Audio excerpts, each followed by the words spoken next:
The next keynote will be held by Professor Dr. Nadja Schott. She is a professor and the head of the Institute of Movement Science at University of Stuttgart. And she herself is a movement scientist, also a sport psychologist, and is researching in the fields of mechanism of learning, control and development processes, as well as the implementation of these findings in cognitive motor interventions. And she's prepared the last days some new data we found out in a study in our working group I mentioned before, and she will hold her presentation together with Sophie Manuela Lindner. She's also an active B-girl since 2007. She's a judge, a certified judge at the Olympic competitions, and she is actually working here as a lecturer and a researcher at our Institute of Dance and Movement Culture, and is currently working on her PhD with the data I mentioned before. And she's focusing more on the training practices of Olympic breakers, and she is also the CEO of the company or startup Health Education for Dancers. And yeah, looking forward to your presentation. Nadja, welcome.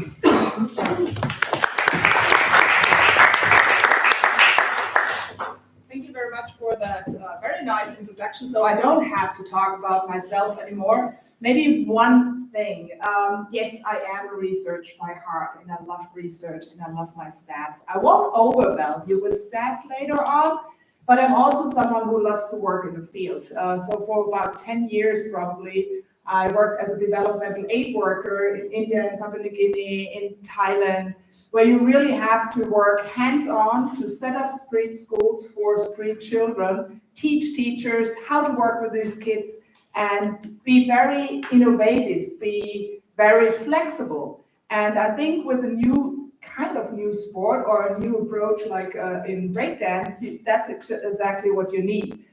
You can think on one end of the continuum as breakdance as a very structured, high-performance sport, but then there's the other end of the continuum where we think that's a cultural phenomenon, and we want to stay attractive for kids, for the dancers, so that they don't feel pressure to be in a structured system, but we still want to show it's possible to live your sport and live your dance. Is it culture? Is it dance? Is it sport? We should be open and not tell people what to do and how to think about their sport.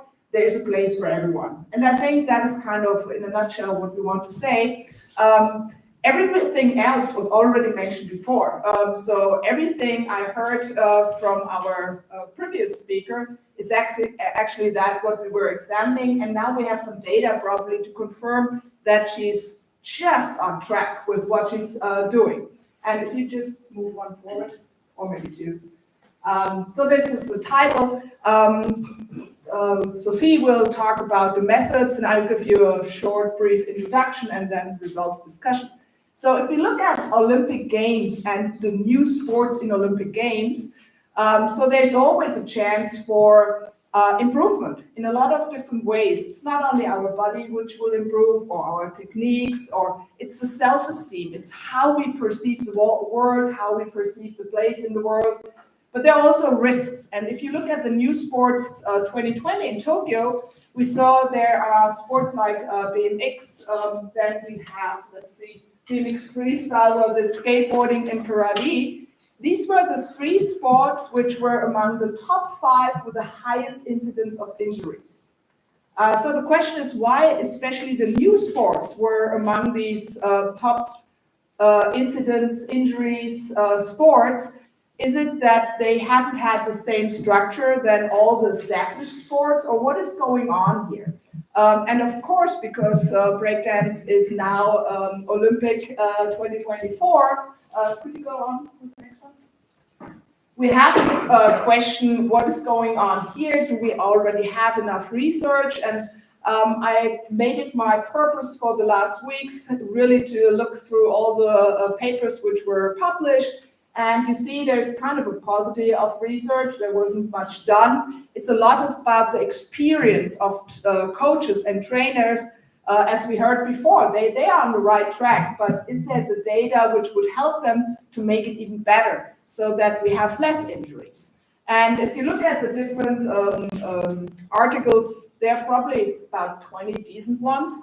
And you see injuries is, of course, one of the topics which was examined, let's say examined. You see something like training and injury. We have the acquisition of motor skills. There's something about self-esteem. No, not really.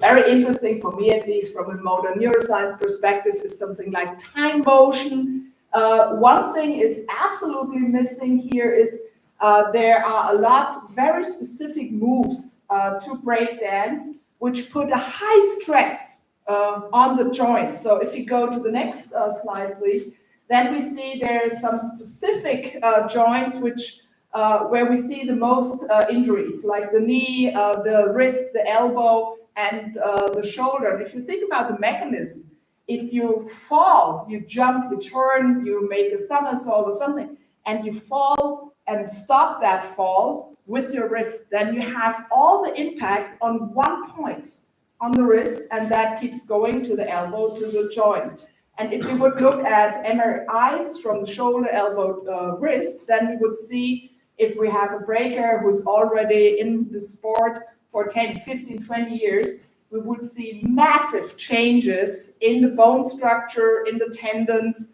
from their favorite side as well as the other side. And now think about their life when they stop being a breaker, a professional breaker, and they can rarely move through the world. So we have a responsibility to examine how can we change training practices to make it safer. And that is part of our study.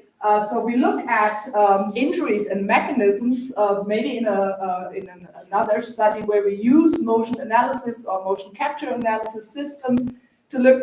If you think about the one point is where do the force go in. The other one is if I'm in a very unnatural position, and that happens in breaking quite a bit, then I put, especially on the knee, pressure on very specific pointy structures which hurt the cartilage as well as the tendon structure of your knee. If you do that over and over again, you damage the structure. There's no way around. And I'll come back to that later on. Okay. Oh, yeah. Our idea was to look at 2021 competition, and Sophie will talk about that in a second. And but we used the ranking, the Olympic ranking of 2023, and we wanted to capture if some of the parameters we examined in 2021, if they can predict the ranking in 2023. That was the overall goal, and the methods will now be introduced by Sophie. Thank you, Nadja. So what did we do? We all observed that there were going down world championships, 2019, 20, and then during the pandemic situation on 4th of December 2021, as breaking is a high performance sport, these events was happening, and we had the chance to go there to Paris and collect data. And to get you an understanding, back then the World Championship was used as the world ranking. So due to the ranking allocations, we have the list of the very best until the bottom. And next, there were in total 182 athletes, was about 101 B-boys and 81 B-girls participating, and from all these participants, 64 breakers joined our study. In total, it was 37 B-girls and 27 males, and in the video you can see the event going down. So we were collecting from morning to night. We had some 6-page questionnaire, and we gave it to the athletes during the competition, and they filled it out and then gave it back to us. The mean age of the participants was 26.4. Here you see me preparing the data I collected with Seba Morales, a colleague we work with. And here you see some B-boys, which might be familiar, filling it out. And what did we do? We used a standardized questionnaire. It's called the Fit to Dance to Dancers and Dance Students. It's a standardized questionnaire about professional dancers who are doing stage performances. So Nathalie, Ciotti, and Dion did a modification of this questionnaire back then in 2021, but still it was not applicable for breakers participating in the Olympic qualification events. So we really changed some questions, added some questions, so it was applicable for the breakers there. And then, yeah, we've let them fill it out. And now what we did, what Nadja already explained, all these 64 participants, we had the ranking allocation back then in 2021. So we got to the Olympic ranking in 2023 and saw which participants were now at the end of the Olympic qualification phase in the top 64 places allocated or bottom 65 and less, and which participants are not active in the WDSF breaking system. So there were many people who did not compete anymore and didn't have their license actively. So it doesn't mean that they are inactive as breakers, but they didn't join the Olympic ranking back then. And so here you have an oversight. We explained that elite athletes were ranked place 1 to 64 in B girls and in B boys. The developing athletes were ranked from 65 place down to 600. And there were the non-ranking allocation, which are the non-ranked athletes. Just to let you know how we distributed all the participants who participated back then in 2021. And now we're going to look on the results. Okay, thank you. So, as you can see here, this is the first overview just to look at how maybe the distribution from 2021 to 2023 has changed. So here you have your 2021 ranking. Of course, we have a certain selection of athletes and not all of them, which we would have loved to, but you know, as it is. And then here you have the 2023 results. And if you look at the top 16 we captured from this World Cup, then you see a lot of them are still on the elite ranking level. So prior ranking has a huge effect. That's more or less less. However, there are some people who were in the top 16 and they couldn't really repeat that success. And so now the question is, how can you get up from 2021, where you maybe have not the same ranking, or what happened if you were not able to maintain the same performance level?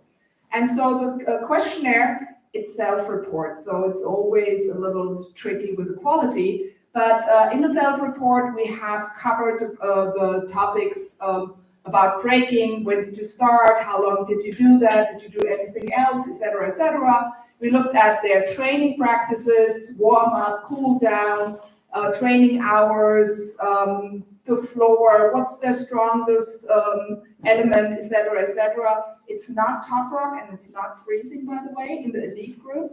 And we looked at injuries and lifestyle parameters. And so if we go further, this is a very specific statistical analysis. It's called ordinal regression. I'm not going into details. I will rather explain what's going on here. Putting all these different parameters on injury training, etc., into this regression, trying to explain how do you get into this top 64, ranking 2023. And there are some parameters which are just dropped out and others who really stayed in. Always have in mind, we talk about a small sample, and so there's wiggle room here. So that's not fixed data. The ones which were important were, for example, the onset of braking. The data showed that those who started a little later were the ones who ended up 2023 among the top 64 level.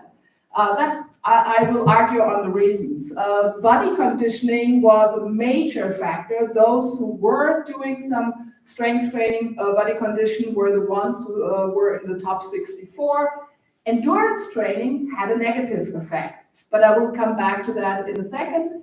The injury of tendons was something which was very important to be in the top 64. So the absence of tendon injuries were predictive.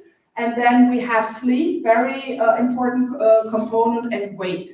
That might seem a little funny, why weight, but I'll come to that in the next slide, where I will explain what that all might mean in another second. I'll start with an assessment recommendation, which was done by a colleague, Arundale, with a lot of other aspects they were examining.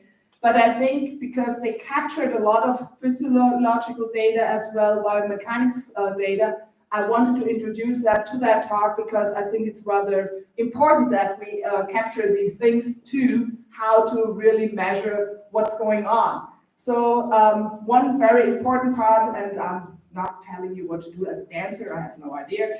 I did a little bit of improvisation and tango, but never breakdance. Anyway, but even when you get older, shoulder rotation is a very important part. And if there is some limitation, either due to injury or especially in women, we saw a very low shoulder roof. So shoulders in men and women are very different. And so the evolution is very sensitive about that. It gives men more muscle mass around the shoulder joint. But women don't have that, and they often have a rather too narrow roof, and that causes, again, tendon injuries. So tendon is what I said before. So that's important. The strength, of course, not only of the shoulder, but that is a massive part where we need the strength. We need some upper plyometric assessment, lower body as well. And we heard that before. Heart rate variability is a really nice parameter about regeneration. So that might be a very good point too. That's only physiological and physical parameters. Of course, there is the self, the whole psychological level, which we examined too, but yeah, so next one. Now about our results. When I look into the different parameters which were important in the regression, then I said something about a later start to braking might be favorable. Why is that? Because we see something like maturation in terms of medicine. We see something like an epiphyseal closure, which happens a little earlier in women compared to men.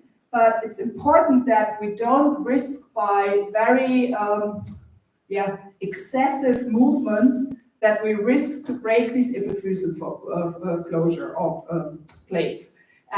So a little later might be good because then the number of injuries might go down. Sleep regeneration is an important one. We heard that before, and we might want to control that using technology, either any kind of apps, or you might be aware of this Aura Ring, which is an interesting tool because it gives you an overall pattern you can follow, and that helps you really to see if I'm relaxed or if my resilience is high. In terms of training, athletic training, it shows you shouldn't do endurance training, but lots of body conditioning. Why? You would say, that is weird, why is that? If you think about you have a 20-week training week and you spend 2 hours on endurance, that's 2 hours you don't have for body conditioning. And we heard all the breakers, they have a full day anyway.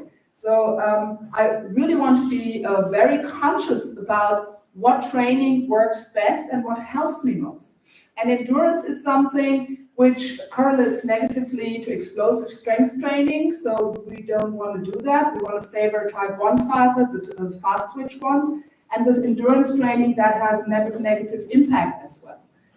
Injuries, as I said before, it will be very important, especially if you work with children, that we use the new technologies, the movement analysis and positioning, that we see what are the movements which put too much strain on our joints, and can we create a system with a progression where we can say, these are movements which are really good for kids, we can do that, we don't put too much strain on the joints, because that is where injuries happen, and can we build up so that if I have the right strength, if the fusal plates are closed, then we can move on to the next stage, to the next stressful movement.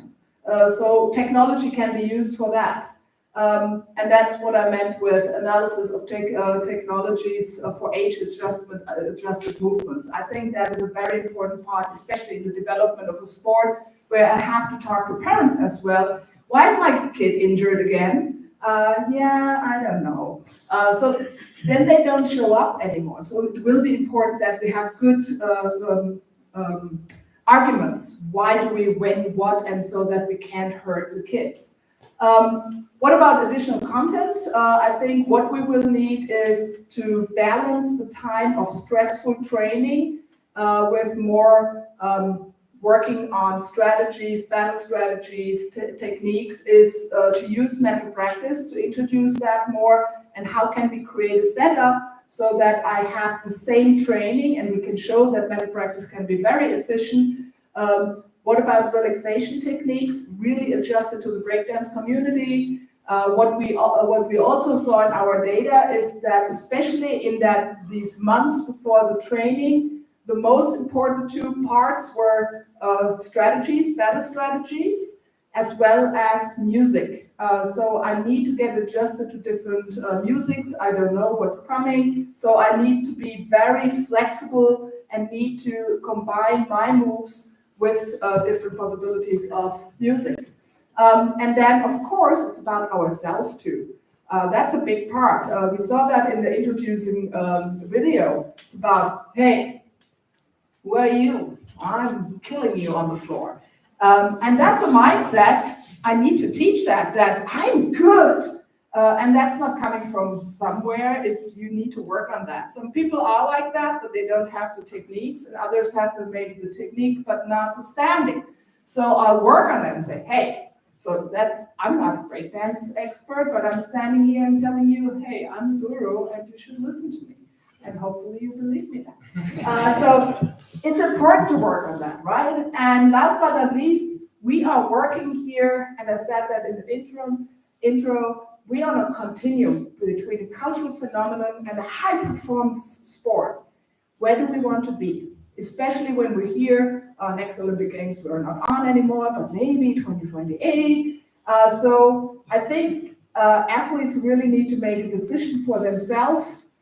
Do they want to do culture, or do they want to do high performance? And then all the training structures need to go with that decision. And that gives a lot of room for discussion and speculation. So the question is volunteering versus professionalization. We heard it's all for more or less free, not really well paid. Or do you really want to go in professionalism, a little bit of that word, and pay and set the structures? Or what is about, and then we heard that with the B girl, what about structured versus free play? There's a lot to say from the expertise research.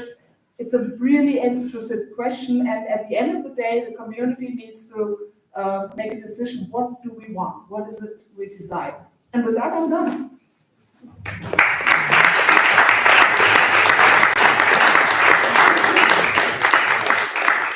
Thank you very much for these interesting insights in your study. So, yeah, we can also open the audience for some questions or some comments on it, or some repeating. Yes, please. Yeah. Could you please go a little bit more in detail what you mean with body conditioning training in breakers? What does it really have as content? So if you think about very typical movements of which ones put the highest stress on which joint, then the knee is the top candidate for ACL, the cruciate ligament tears. So we can actually live without the ACLs. but then we need a muscle which really replaces more or less the ACL. So we would need to focus on the chain, the muscle chain between hip and foot. But on the other side, of course, we land a lot, or you, not me, land a lot on your hand. So we need structures which helps us to maintain this position, maintain the elbow and the shoulder. So this is one part. So actually we need the whole body in breakdance. The other one is what kind of demand has a sport. So we heard you have about 30 seconds to 1 minute, let's be like that, right? So this is explosive strength on the one hand, because if you think about it, you have to increase the latency of the muscle within milliseconds. So you land and it needs to be there, and actually it starts 50 milliseconds before we land, because the body already knows, oh shoot, I'll have to land, I have to increase my muscle activity. So that happens 50 milliseconds before, and so it needs to be spot on. It needs to go on and off, because it needs to get on and off for the next movement. So there is a very clear structure in muscle activity, that's explosive strength. And also they need to be able to perform that for 30 to 60 seconds. So they need to be able to use to use the resources they have for these 30 to 60 second spurts. So it needs to be spot on. And then that's where nutrition is coming in, that I really have what I need right now. So proteins might be very important in my build-up from the body conditioning. I also need kind of strength endurance, but in the training, I would always focus here on explosive power. But then we heard about the preparation phase. So you need to start with maximum strength so that you have a basis. But then explosive power is what it needs to be. And then the argument with the weight comes in. You need to juggle the weight in terms of muscular build-up. On the other hand, if you bring in too much weight, then it's even more the force which comes in through one point. If you're very heavy and you land on that, even if it's muscles, it's still a lot of force. So explosive power, and to protect your ankles or joints, you need a lot of stability around the joints. So does that answer your question? Thank you very much. You're more than welcome. One last question, yes? Okay. So you could argue that there are some elements to breaking, like inherent elements that, like on a long-term basis, would hurt your body. I guess, like preset footwork, like foundation, or the extra, I think would have a lot of pressure on your joints. What's the current approach, like the scientific status currently? Are we rather working to compensate, like strengthening, conditioning? Or is there also an approach that changes the foundation, so maybe changing the way we position some body parts to just to perform our moves? Because I think it would be possible to maybe control the way we do our foundations with this. Like once we go to signatures and everybody creates his or her own version, that there's no way to control that anymore. And I was wondering. I think you need both, because if you think about that, I have landing or a weird position where I maybe turn like that. Sorry, I have a little bit of back pain right now. But if you think about that, and I put a lot of pressure now on always the same structure, you will weaken that structure. So with all the movement analysis we can do nowadays, we can categorize which movements are kind of safer, which are riskier, what kind of muscle or structure do I need to perform at that level and that level. So we need to see both. And then again, the thing is, do we talk high performance or do we talk about kids who just want to perform? But still, I need to tell them that is safe and that's not. I can talk about gymnastics, for example. If you look at MRIs, so if you look at the structure of the knee and the cartilage, you can clearly see that if they are on a high performance level, and they don't even have to be competing at world championships, but the way to the world champions shows that they all have bad feet, they have awful spines, because there was so much pressure with all the jumps they do, that you always put a lot of pressure on the discs and the vertebrae, and they are just sinking in each other. You hurt the structure. They cannot do enough strength training to compensate for that. And you don't see all these gymnasts when they're 40 or 50. They struggle. They're really, I accompanied the whole national team for a while, and it's heartbreaking when you see how much pain they have every day. And I think here in breakdance, we have a real chance to not let that happen, to have safe training practices, a safe approach in childhood and adolescence, so that people can really enjoy their sports. That's our duty, in my opinion. We know a lot. How can we create safe training spaces so that people can enjoy their sport, but also don't suffer from major injuries? I think there would also be a chance within breaking, because there's such a variety of movement. Yeah. Other than maybe like with gymnastics, I'm not like super pro with that, but that we can have a variance between like footwork and power movements. So we can organize it properly. Absolutely. That's what I said, that you have kind of a progression. What is a little tougher on your body, you need to be better prepared, and what's really everyone can learn that and get that as a basic repertoire. And then you combine that. Yes, we have to continue with your time schedule. Thanks very much. And Nadja will be here all the day and be open for any discussions besides the presentations.